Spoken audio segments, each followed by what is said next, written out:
കളങ്കാവൽ, ബബ്ബബ്ബ ഈ രണ്ട് സിനിമയും ഇന്നലെ മുതൽ OTT, അതായത് ഇന്ന് പുലർച്ചെ മുതൽ OTTയിൽ റിലീസ് ചെയ്തിട്ടുണ്ട്.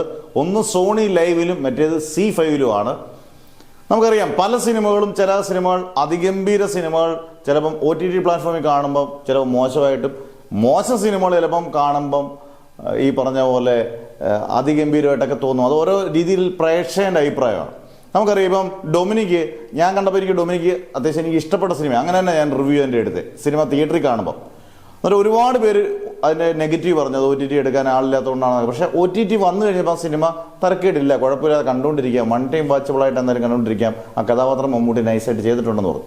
അതുപോലെ കളങ്കാവലിനെ കുറിച്ച് ഗംഭീര സിനിമയാണ് എന്നുള്ള നേരത്തെ തിയേറ്ററിൽ നിന്നുള്ള പ്രേക്ഷകരുടെ അഭിപ്രായമുണ്ട്. എന്നാൽ പോലും അതെങ്ങനെയാണ്, ബബ്ബബ്ബയെ കുറിച്ച് എങ്ങനെയായിരിക്കും എടുക്കുന്നത്? എന്തായാലും OTT ഒരു റിവ്യൂസ് ഇഷ്ടം പോലെ വരാൻ ചാൻസ് ഉണ്ട്.